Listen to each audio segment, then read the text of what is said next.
కాకరకాయ కూర తినాలంటే చేదుగా ఉంటుందని భయమేస్తుందా? ఆ భయం ఏమీ అక్కర్లేదు. ఈ విధంగా కాకరకాయ కూర కనుక ప్రిపేర్ చేసుకుంటే చేదు లేని కాకరకాయ కూర అయితే రెడీ అవుతుంది. వీడియోలోకి వచ్చేయండి ఎలా ప్రిపేర్ చేసుకోవాలో. ముందుగా కాకరకాయనైతే ఆ పైన ఉన్న ఆ మొత్తం కూడా పీలర్తో చెక్ అయితే తీసుకోవాలి. ఇలా ఇప్పుడు నేను చూపిస్తున్న విధంగా కట్ చేసుకుని దానిలోకి కొంచెం చిటికెడు సాల్ట్ని యాడ్ చేసుకుంటూ కాయలను అయితే పీల్ చేయాలి. తరువాత ఆయిల్లో కొంచెం పసుపు వేసి కొద్దిగా సేపు మనం కాకరకాయలను ఉడికించుకోవాలి. ఆ ఉడికించుకున్న కాకరకాయల్ని ఇలా ఆయిల్లో వేసి కాకరకాయలను అయితే ఈ విధంగా ఫ్రై చేసుకోవాలి.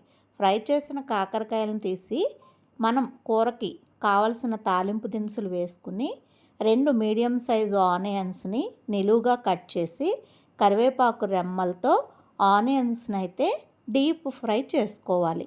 ఆనియన్స్ వేయించుకునేటప్పుడు కొంచెం పసుపు ఉప్పు యాడ్ చేసుకోవాలి.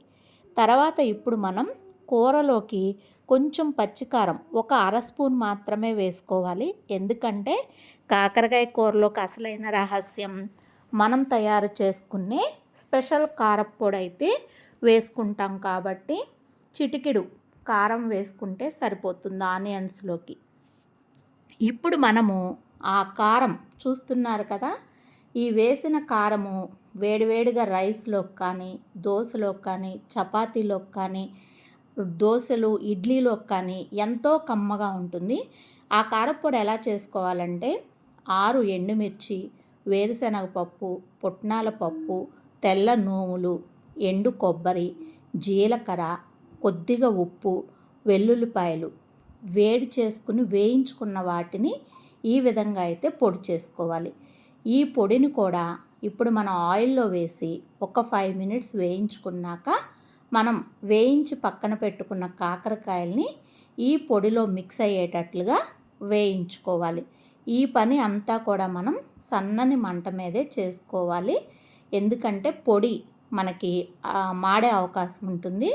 సన్నని మంట మీద ఒక 5 నుంచి 10 నిమిషాలు వేయించుకుంటే ఎంతో కమ్మని రుచికరమైన చేదులేని కాకరకాయ వేపుడైతే రెడీ అవుతుంది. తినలేని వాళ్ళు కూడా ఎంతో కమ్మగా ఉందని తింటారు.